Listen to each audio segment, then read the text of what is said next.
Fox. I'm glad you made it. I'm holed up on the top floor. You must help. Blasting through the Gamma sector at hyperspeed is one of the most thrilling moments in Star Fox Zero. It's a great showcase of speed, with some awesome close calls and plenty of enemies to shoot. The best levels capture the feeling of a wild roller coaster, but in order to build up my piloting skills, I had to adapt to a demanding and unintuitive control scheme that pushed my ability to focus to the limit.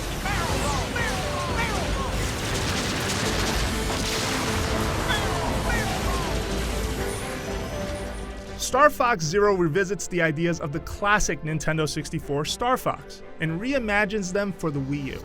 On one hand, this is a faster-paced air combat game running at an improved frame rate over the original, with some fun new level ideas. It takes the retro look a little too far in places, with a lot of vintage enemies with simple geometry that just look out of place in an otherwise modern 2016 game, and in a couple of stages, the frame rate dips.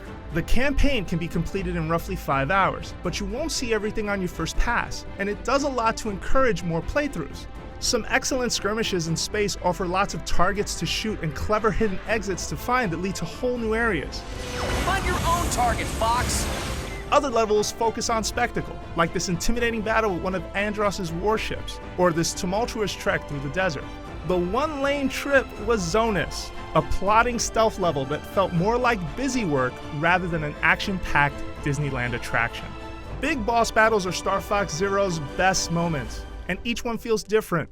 From air-to-air dogfights with rival pilots to this nasty face-off with Monarch Ghidorah. Each fight focuses on specific tactics like using flips to get behind enemies, or blowing up pieces of the boss to expose its weakness. Curse you, Star Fox! I'll get you next time! There's some extra variety that comes from piloting a handful of different vehicles in certain missions, and Nintendo does a good job of making each craft feel unique, for better or worse. The R-Wing quickly became my favorite because it can maneuver quickly in air-to-air combat. It transforms into a clunky bipedal tank that isn't quite as fun, but it's still much more enjoyable than the annoying and slow as molasses gyro wing hovercraft. The catch is that piloting a vehicle is complex and awkward at times because Nintendo chose to split our view of the action across 2 screens. The TV shows a third-person perspective so you can see the space behind your ship, while the gamepad displays a transparent cockpit view that you can use to aim at enemies using motion controls. I eventually did get good at it, but the learning process made my first hours more frustrating than they should have been. The good news is that Star Fox Zero's tilt controls feel competent no matter what vehicle you're in, and it was easy to manipulate the cursor and fire at targets, and pull off crucial maneuvers like flips and 180-degree turns.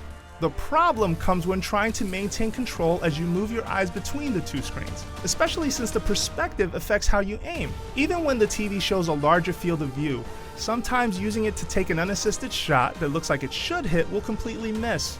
In those cases, you have to look down at the gamepad to line up a precise volley, then look back up to take in your surroundings and push forward.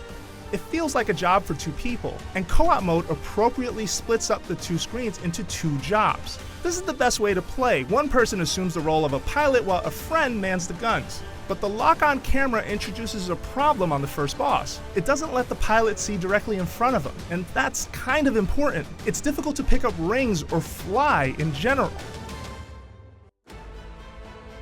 Star Fox Zero's fun stages and impressive boss fights gave me lots of reasons to jump back in and play them over and over, especially in co-op until I got a hang of juggling 2 screens myself. I played 15 hours and I still haven't found everything. Learning to use the unintuitive controls is a really difficult barrier to entry, though it comes with a payoff if you can stick with it. Thanks, Star Fox! For all things Star Fox, make sure you keep it right here at IGN.